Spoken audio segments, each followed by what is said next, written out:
Muy buenos días a todos. Mi nombre es Ernesto Ortiz, trabajo con la Fundación Kennedy y hoy día venimos acá a conversar con ustedes acerca de una situación que va a ocurrir cuando nosotros queramos salir a conservar los humedales al mundo real. Y en ese sentido lo que ocurre es que nosotros somos un grupo bastante privilegiado en términos de que tenemos valores similares y visiones similares con respecto a esto. Pero cuando nosotros salgamos al mundo real, nos vamos a encontrar con personas e instituciones que no necesariamente tienen la misma visión que nosotros tenemos. Es a ese tipo de situación a la cual nosotros vamos a dirigir esta charla. Vamos a comenzar centrándonos, ¿no es cierto?, en una comuna, que es los lugares donde efectivamente se encuentran los humedales, ¿no es cierto? Y en ese sentido, los humedales podrán tener más de una comuna, dos, tres comunas, pero siempre se encuentran bajo, ¿no es cierto?, la regencia administrativa de uno o más gobiernos locales. Desde esa perspectiva podemos decir, ¿no es cierto?, que la comuna es una unidad básica administrativa de usos múltiples, ¿ya? En ese sentido, es muy similar a lo que son las áreas protegidas de uso múltiple. Son unidades administrativas de uso múltiple. ¿Cuáles son esos usos múltiples? Bueno, de acuerdo a la Ley General de Urbanismo y Construcción y de acuerdo a la ordenanza, tenemos 6 tipos de usos múltiples que corresponden a usos residenciales, actividades productivas, equipamiento, infraestructura, espacio público y área verde. Cada uno de estos usos múltiples compiten por el territorio, ¿ya? Cada uno de ellos ofrece distintas cosas al territorio que generalmente se traducen de una u otra forma en plata. Ahora bien, cuando nosotros vemos estos usos, ¿no es cierto?, podemos pensar 6 usos, en realidad no es mucho, ¿no es cierto? Hay harto territorio, podría arreglarse. Pero cuando nosotros vamos a ver en detalle de qué se trata esto, vemos que dentro del uso residencial hay 3 clases, ¿no es cierto?, que en este caso responden a vivienda, hogar de acogida, local destinado a hospedaje. Y dentro de cada una de estas clases hay distintas subclases, que por ejemplo en el caso de la vivienda corresponden a edificios de apartamentos, casas, conjuntos habitacionales. En el caso de hogares de acogida corresponde a residencias de ancianos, de menores, de estudiantes. Y luego locales destinados a hospedaje, que incluyen hostales, hoteles, moteles y cabañas, ¿no es cierto? Luego, si vamos al siguiente, ¿no es cierto?, que son actividades productivas, encontramos que hay 6 subclases, ¿ya? Con o sea, 6 clases con una cantidad de subclases dentro, ¿ya?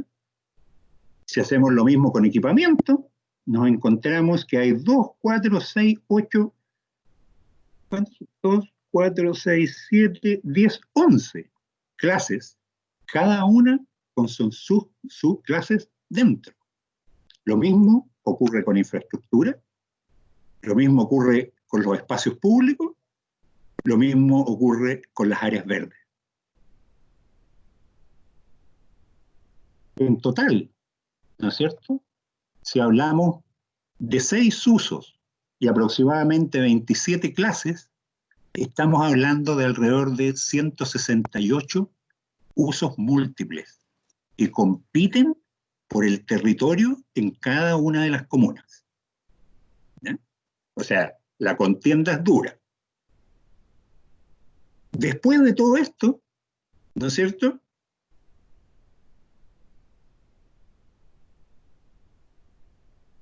además, tenemos que agregar, ¿no es cierto?, nuestras áreas de protección por valor natural, que es la forma en la cual se van a introducir, ¿no es cierto?, estas áreas de protección dentro de los planes reguladores comunales. ¿Ya? En ese sentido, ¿no es cierto?, tenemos la situación que ustedes pueden ver acá, donde tenemos los edificios a un lado, desgraciadamente al otro lado no se ven los edificios, este es un ejemplo nuestro, pero lo importante, ¿no es cierto?, es que aparte de los otros 168 usos que tenemos, tenemos un nuevo uso, que son áreas de protección por valor natural, y tenemos otro nuevo tipo de zonificación que corresponde a las zonas de riesgos naturales. ¿Ya? Por lo tanto, nosotros tenemos que, o vamos a necesitar en algún momento, darle algún valor monetario a los humedales que permita competir con los otros usos alternativos. Y en ese sentido, me quería detener un poco acá a hablar algo sobre las zonas de riesgos naturales. Esto en algún momento me parece que a través de un comentario ya lo mencioné anteriormente, pero tiene que ver con que la conservación de humedales es una medida táctica que lo único que hace es proteger el sitio en sí. Pero los humedales no son islas, tienen un montón de interferencias de afuera, por lo que necesitan además tener un paraguas estratégico que mantenga esa protección más allá de sus bordes. Y en este caso, si estamos hablando de zonas de riesgos naturales en áreas costeras, indudablemente el riesgo natural más grande a considerar son los tsunamis. ¿Ya? Todos sabemos lo que pasa con un tsunami, nosotros tenemos una simulación de lo que pasaría en Algarrobo con un tsunami, y en Algarrobo, también lo ha dicho la Armada, por supuesto, toda la parte baja de Algarrobo quedaría bajo 6 metros de agua. Por lo tanto, lo importante, ¿no es cierto?, es que en estos lugares, zonas de riesgo natural, no haya uso residencial de ningún tipo, porque si no lo que estaríamos haciendo es vender muerte. Ahora, esto, ¿no es cierto?, y este tipo de situaciones pasan por lo que son los planos reguladores comunales, y los planos reguladores comunales, aunque tienen una cierta participación de la comunidad, esa participación no es vinculante. Por lo tanto, pueden hacerse 20 reuniones, pero nada de lo que se saque de ahí puede ser o no considerado al final. Entonces, hay que solucionar este problema de la falta de vinculación. Y tal como lo expresé hace unas charlas atrás con respecto a la declaración, ¿no es cierto?, de humedales costeros como área de protección por valor natural, esto también se puede solucionar a través de la ordenanza de participación ciudadana que existe en cada comuna. Cada comuna tiene una ordenanza de participación ciudadana y no se necesitan grandes movimientos políticos ni legales. Lo único que se necesita es que dentro de la ordenanza de participación ciudadana de cada comuna quede establecido que la participación ciudadana es vinculante con respecto a este tipo de cosas y los problemas desaparecen. Bueno, teniendo, ¿no es cierto?, toda esta película al frente, ¿con qué contamos nosotros para, ¿no es cierto?, poder protegernos de este avance incontenido inmobiliario que tenemos en la zona costera? Bueno, contamos fundamentalmente con lo que nosotros conocemos como servicios ecosistémicos. ¿Ya? Servicios ecosistémicos que, como todos sabemos, se han agrupado en 4 grandes grupos, que son los que se muestran en la parte de abajo de la imagen, ¿no es cierto? Llámense servicios de aprovisionamiento, servicios de hábitat, servicios regulatorios y servicios culturales.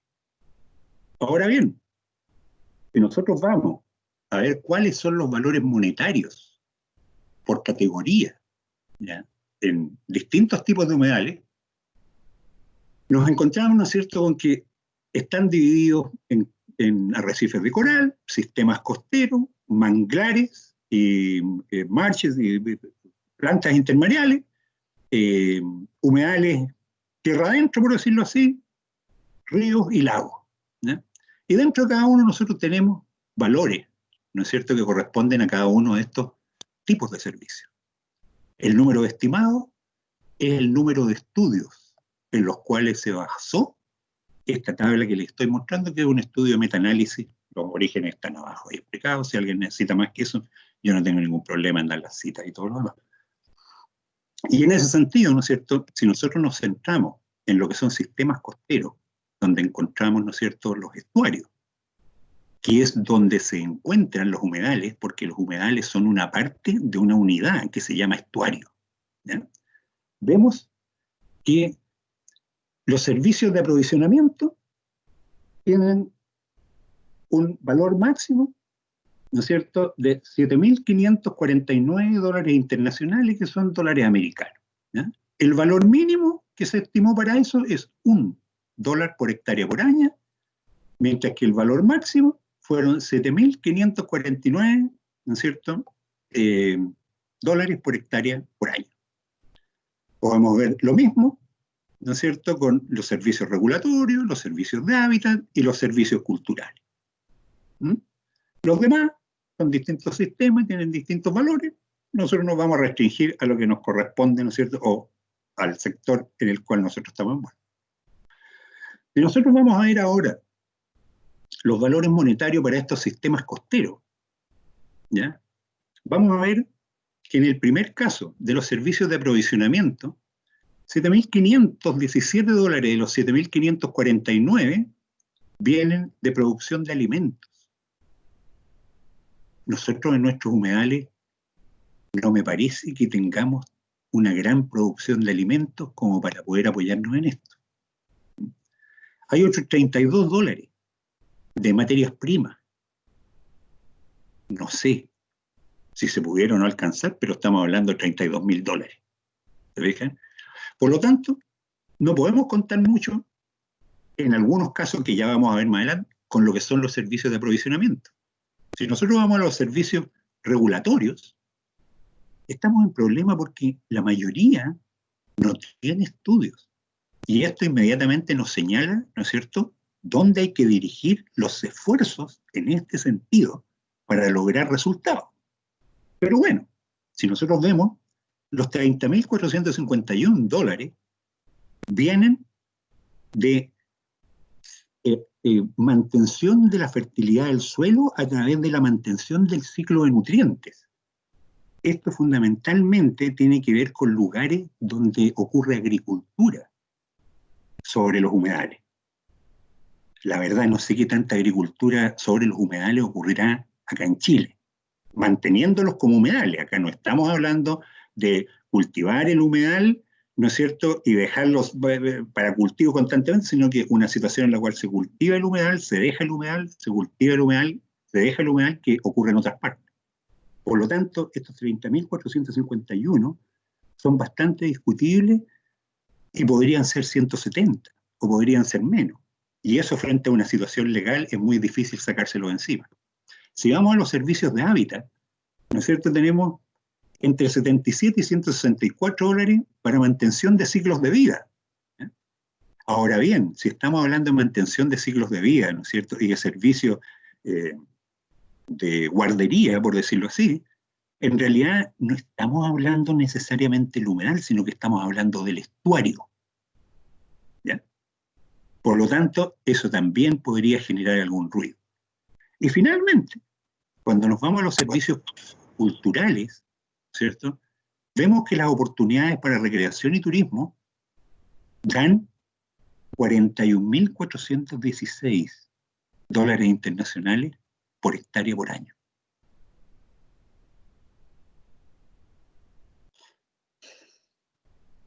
El mismo autor de la tabla anterior, 3 años después, sacó estos valores monetarios ahora para humedales costeros en particular. Si vemos los valores acá, ¿no es cierto?, nos vamos a encontrar con que nuevamente, ¿de dónde sale la plata? De alimentos, de provisionamiento de agua dulce, ¿ya?, y materias primas. En algunos humedales nosotros podemos tener, ¿no es cierto?, o pueden coincidir con cuerpos de agua que proporcionan agua dulce. Hay muchos otros en los que no. Si nosotros vamos a ver los servicios regulatorios, ¿ya?, vemos que la regulación del clima son 4.677 dólares por hectárea por año. Moderación de eventos extremos, 9.729 dólares. Purificación del agua, 120.200, pero nosotros no hacemos grandes esfuerzos por purificar, ¿no es cierto?, o tratar aguas con humedales. Y luego tenemos erosión, ¿no es cierto?, que son 755 dólares. Si vamos a servicios de hábitat, ¿no es cierto?, servicios de hábitat, puede ser entre $2 y 59.645, ¿no es cierto? Y eso significa documentar, ¿no es cierto?, de buena forma, que hay especies que mantienen su ciclo de vida ahí, que viven ahí, bla, bla, bla, se alimentan y todo. Si vamos a la protección de pool genético, tendríamos que demostrar que en los humedales donde se argumente esto existen especies endémicas. Si no, es bastante difícil.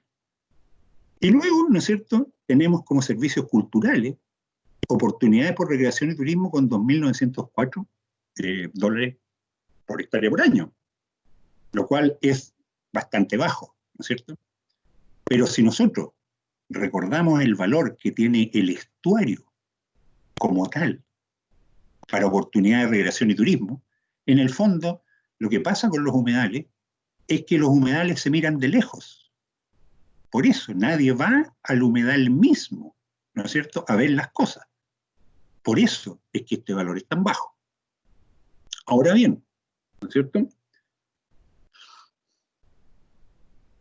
si nosotros vamos a hablar ahora en particular del secuestro de carbono, ¿no es cierto?, y es una de las cosas que más se habla en este momento, de hecho, es el servicio que ha recibido más atención, ¿no es cierto?, por las razones que tenemos en esta imagen, ¿no es cierto?, que tienen que ver con la iniciativa Coastal Blue Lagoon, o Coastal Blue Carbon. Pero también, ¿no es cierto?, junto con todas estas bondades, tenemos que decir, ¿ya?, que estos mismos humedales proporcionan el 20% de las emisiones globales de metano. ¿Eh? El metano es un gas que tiene un potencial de calentamiento global de 25 y dura entre 15 años. ¿Ya? Pero además tenemos óxido nitroso, ¿ya?, que también se produce y que en forma muy distinta al metano tiene un potencial de calentamiento global de 310 y dura 120 años en la atmósfera. ¿Se fijan? Entonces, no hay ningún chiste. Es cierto que los humedales pueden secuestrar carbón, pero también tienen problemas asociados.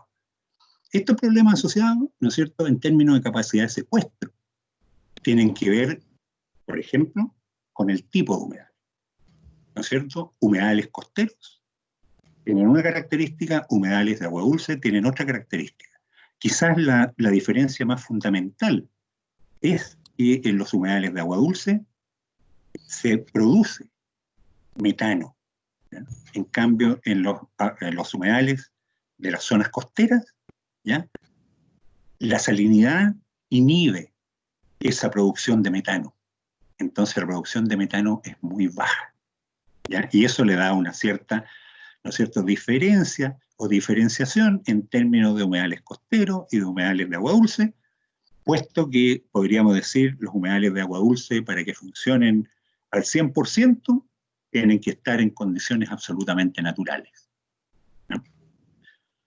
También dependen de la edad del humedal, ¿no es cierto? Porque si nosotros vemos una de las mayores características que tiene, ¿no es cierto?, que es capturar carbón 2 a 4 veces más alta que los bosques por unidad de área. Eso es precisamente porque los humedales acumulan hacia abajo. Por lo tanto, no se necesitan grandes áreas. De hecho, los humedales a nivel mundial no ocupan mucha área, pero la capacidad de crecer hacia abajo, ¿no es cierto?, es lo que hace que los humedales capturen más carbono. Por lo tanto, cuando estamos hablando de esto, estamos hablando de que los humedales, como los llaman, los humedales históricos, son aquellos, ¿no es cierto?, que van a capturar carbono o van a secuestrar carbono de la mejor forma, ¿cierto? Por lo tanto, la capacidad de actuar como sumidero de carbón, en realidad, ¿no es cierto?, depende del balance total de carbono, ¿no es cierto?, que pueda haber y cómo eso se maneja.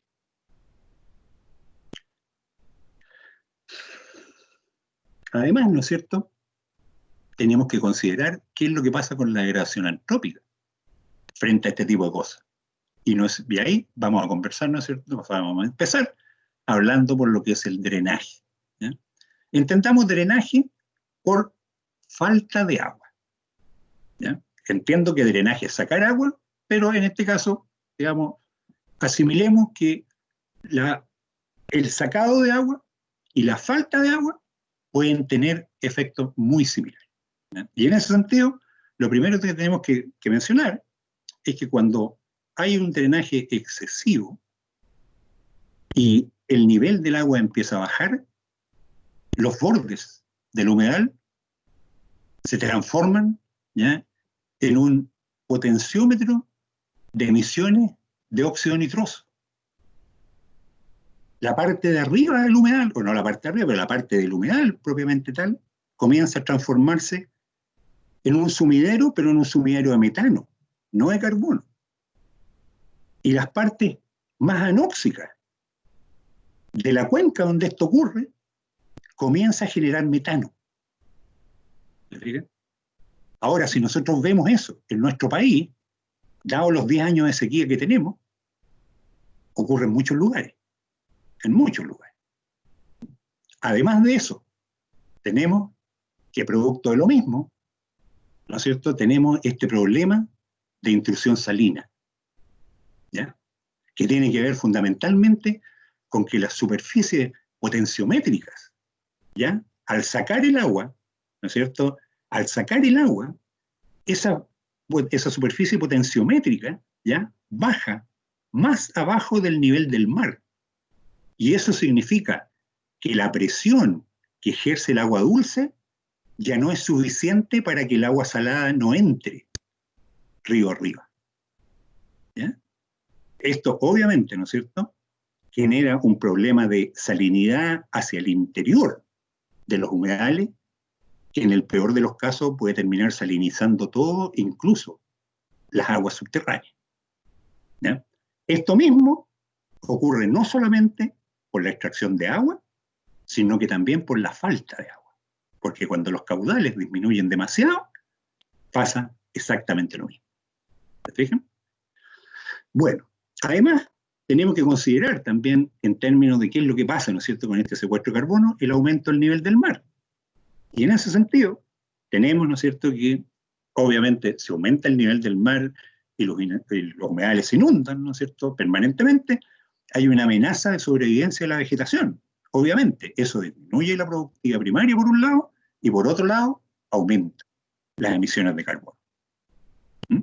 Ahora bien, si al ocurrir esto, nosotros tuviéramos una provisión de sedimentos continua, ¿ya?, que mantuviera un balance entre ese aumento del nivel del mar y la acreción producto de los sedimentos, ¿no es cierto?, entonces se originaría un retroceso de la zona intermareal, donde la zona inundada va a ser mucho mayor en forma intermareal, ¿ya?, y los tamaños poblacionales van a ser mucho mayores. O sea, en otras palabras, vamos a tener un humedal más grande.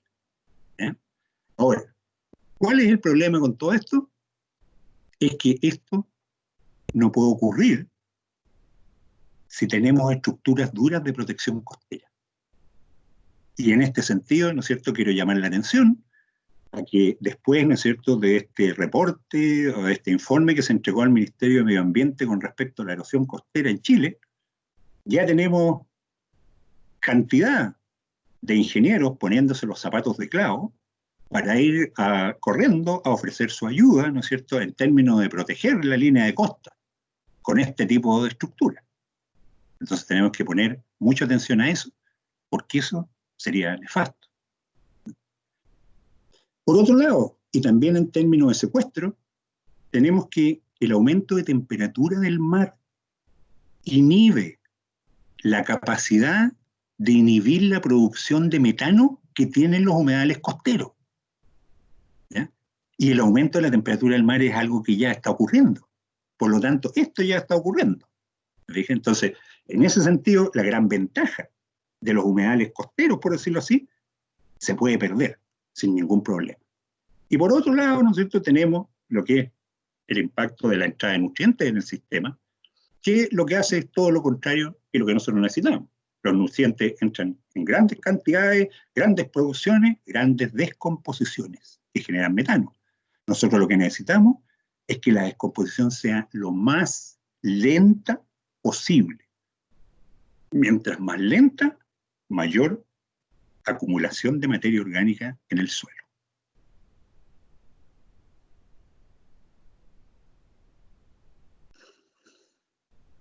Ahora bien, aún así todo, ¿no es cierto? Si nosotros vamos y tomamos un ejemplo de lo que se conoce como valor económico total, que es el valor económico total, tal como lo dice, rescatar de esto, y vemos un ejemplo que corresponde a una situación donde estamos hablando de un ecosistema de manglares, que son uno de los ecosistemas más productivos que tenemos, ¿no es cierto?, en términos de secuestro de carbono. Y vemos que además, ¿no es cierto?, incluye pesquerías, control de erosión, secuestro de carbono y madera, ¿ya? Y vemos que estos son los valores, y al final terminamos con $3.316 por hectárea por año. Con $3.316 por hectárea por año frente a una inmobiliaria, se mueren de la risa y hacen lo que quieren, ¿ya? ¿Por qué ocurre esto? Desgraciadamente, Constanza y Folk, hace 23 años atrás, nos dijeron lo que teníamos que hacer para que esto funcionara, y hasta el día de hoy no lo hemos hecho.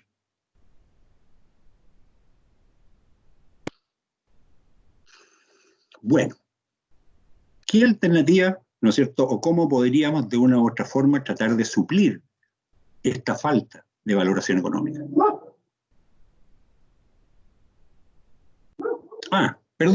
Perdón, me quedaba esto. Ahora, ¿por qué esto genera grandes problemas? Si bien es cierto, como hemos podido ver durante la presentación, puede incluso que esto de la valoración económica en estas condiciones funcione para humedales grandes, para cantidades. El ejemplo que vimos anteriormente, de hecho, eran 188.000 hectáreas. ¿No? Pero resulta que nosotros en Chile tenemos, de acuerdo al inventario de humedales, aproximadamente 40.000 humedales, de los cuales 23.934 tienen menos de 2 hectáreas. ¿No? Y ahora, si relacionamos eso con los resultados de un estudio que acaba de salir de Hanna et al. 2020, donde ellos vieron, ¿no es cierto?, qué era lo que pasaba con la cantidad de áreas protegidas en relación a distintos escenarios de cambio climático y dónde estarían las prioridades de conservación, en este caso, para aves, plantas vasculares y vertebrados. ¿Eh?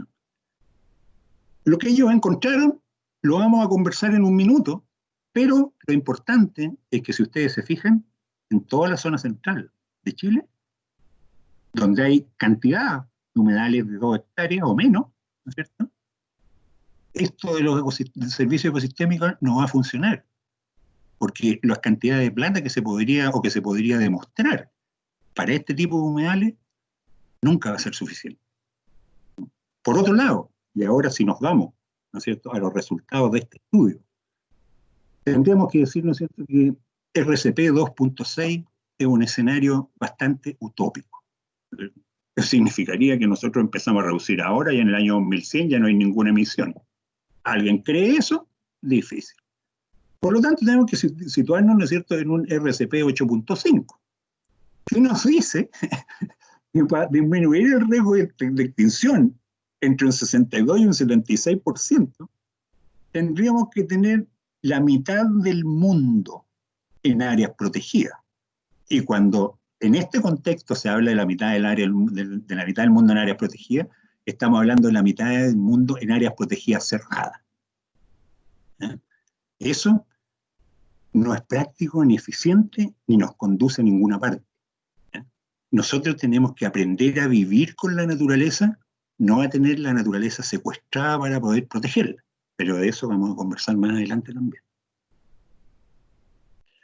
Bueno, ante esto, ¿no es cierto?, y dado los antecedentes que acabamos de presentar en términos de los valores de los servicios ecosistémicos, en este caso de los servicios culturales, ¿cierto?, el ecoturismo en general aparece como una alternativa viable, ¿no es cierto?, Todos sabemos a esta altura, porque hace poco tiempo atrás no todos se daban cuenta que para conservar hay que conocer. Si nosotros no conocemos lo que estamos conservando, difícil lo vamos a hacer. El ecoturismo proporciona, ¿no es cierto?, una oportunidad para esto. Y por otro lado, el que genere dinero es un incentivo para su protección por parte de otras personas que consideran que la situación monetaria es la que debe primar. Y en eso, esto también nos ayuda.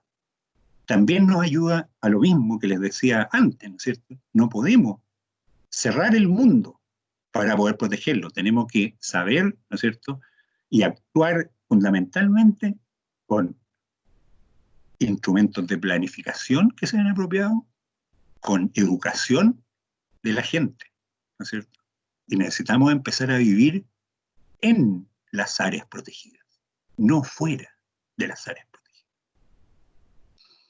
Ahora bien, como les decía, el ecoturismo es algo en términos generales, pero en términos específicos, ¿ya?, está lo que es todo el movimiento de observación de aves, ¿ya?, que por un lado nos trae una situación en la cual ya vamos a ver los distintos usuarios, pero los usuarios que son recalcitrantes, digamos, esos generalmente son los primeros que abren mercados turísticos internacionales, porque ellos se esfuerzan para poder completar, como ya lo vamos a ver, su lista de especies que han acumulado durante toda su vida.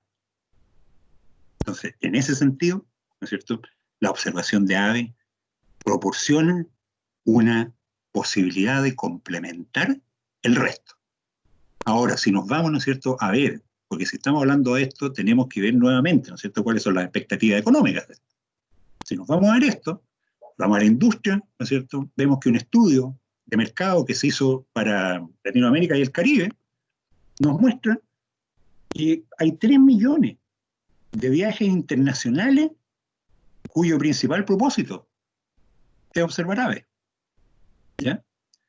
Entre el 2001 y el 2011 subió de 13,9 millones de fotógrafos de naturaleza a 25,4 millones, ¿ya?, con un gasto promedio en tour de entre 70 y 180 en Guatemala, 145, 300, 400. Perfecto, el mercado está, ¿ya? Este es un mercado fundamentalmente un mercado americano, un mercado europeo.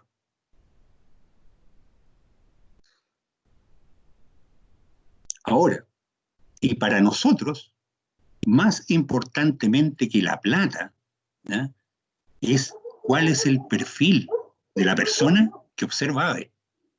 Que en este caso, tal como lo tenemos acá, son personas que son generalmente muy educados, con buenos ingresos, son de edad mediana o mayores, no son jóvenes, ¿ya?, y usualmente viajan en pareja, no viajan en grupo, y permanecen una buena cantidad de días en cada uno de los lugares de observación, ¿no es cierto? O sea, son personas que por la propia actividad que ellos llevan a cabo, lo que menos les interesa es perturbar a los habitantes del humedal. Ahora, tal como les decía, dentro, ¿cierto?, de estos observadores hay distintos tipos. El primero de ellos, ¿no es cierto?, son los observadores duros. Esos son los que se dedican, estos son los que abren los turismos nuevos, las rutas turísticas nuevas. Estos son los que viven para completar con una especie más de aves la lista que ellos han acumulado durante toda su vida. Y tienen una serie de características, ¿no es cierto?, que son interesantes. Luego tenemos, ¿no es cierto?, lo que llaman los observadores entusiastas, que son más bien, ¿no es cierto?, gente que no solamente se interesa por la observación de aves, pero si la observación de aves está ahí, la toman, ¿no es cierto?, también son gente muy cuidadosa, ¿no es cierto?, e interesada en mantención y conservación de la naturaleza. Y finalmente, ¿no es cierto?, tenemos a lo que son los observadores casuales. Eso es lo que se llama, ¿no es cierto?, generalmente ecoturista. Es la persona, ¿no es cierto?, que no va a hacer un viaje para ir a ver aves, pero si él va pasando por un lugar y al lado de la carretera hay un humedal que está lleno de aves, él se va a bajar y va a hacer la actividad, ¿no es cierto?, que allí ocurre. Bueno, Luego de esto, ¿no es cierto?, y como una forma de tratar de resumir, ¿no es cierto?, lo que acabo de presentar,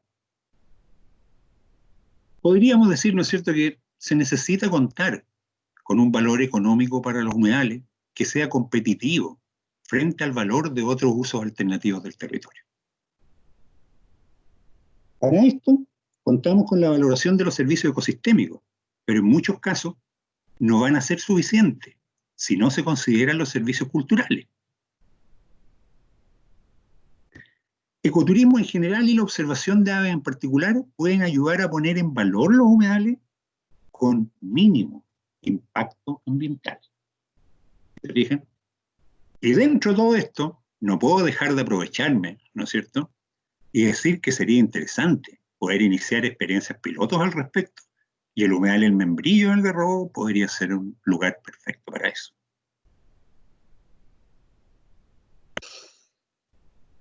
Finalmente, quiero dejarlo con una reflexión que tiene que ver con lo que anteriormente he mencionado. Los tiempos de las áreas protegidas cerradas están terminados. Nosotros tenemos que aprender a vivir con la naturaleza o esto no va a funcionar. Esta reflexión, hace unos años atrás, hubo una conferencia internacional en el norte de Chile acerca de áreas protegidas. Y en esa reunión, John Armour de la NOAA dijo: no es posible construir muros y mantener a la gente afuera, sino más bien se necesita un entendimiento común y compromiso genuino para que las personas vivan mejor. Muchas gracias por su tiempo.